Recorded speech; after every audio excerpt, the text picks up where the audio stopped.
Good morning. We are back with the second update of the 2016 presidential election and the race to 270 out of 538 presidential electoral votes. We have Mr. Christensen here to chat about the election. Thank you, Katie and Molly.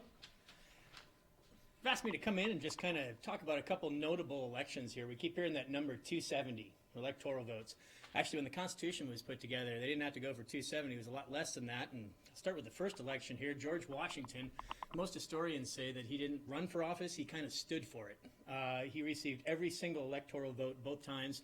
And really, they didn't anticipate the political parties. So with the election of 1800, what ended up happening is they didn't see it coming, but each elector originally got 2 votes, and there ended up being a tie.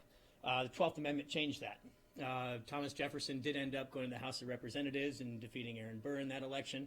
Some of the other ones that are kind of note, in 1948, World War II was recently over, and Harry Truman was running for president against the Republican candidate of Dewey.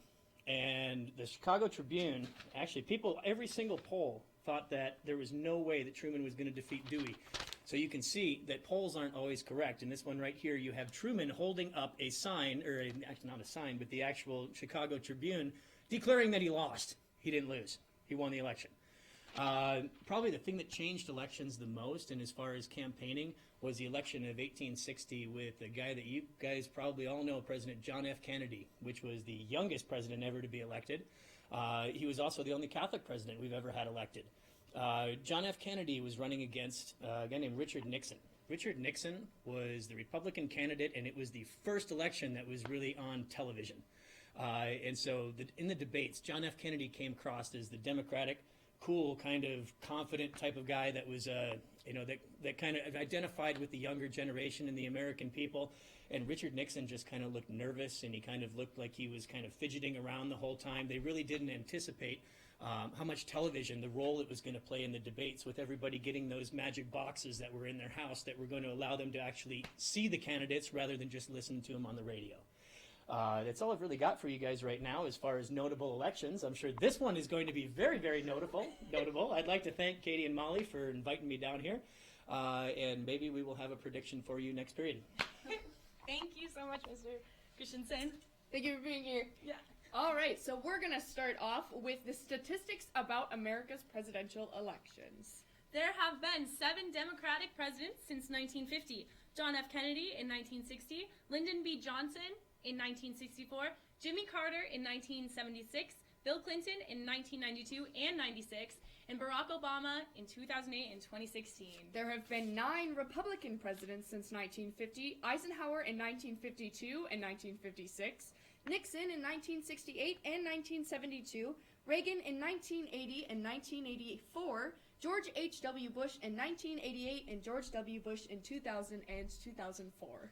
From Washington Post polls this year, the percentages of white voters for Hillary Clinton is 35% and 46% for Donald Trump. The percentages for black voters are 83% for Clinton and 3% for Donald Trump. The percentage of Hispanic voters for Clinton is 58% and 20% for Trump. The top concern and issues among voters include economy at 84%, terrorism at 80%, foreign policy at 75%, health care at 74%, gun policy at 72%, and immigration at 70%. In this election, like every election, how the toss-up states vote will play a crucial role in who becomes president. Toss-up states are undecided on whether or not their electoral college votes are going to be going to the Republican or Democratic nominee. With data from Real Clear Politics, in this graph, demographic states are represented in blue and Republican in red, the toss-up states purple. The size of the square represents how many electoral college votes each state has. For example, Alaska has 3 and California has 55. Fun fact, every nominee that has won in Ohio has won the election since 1964.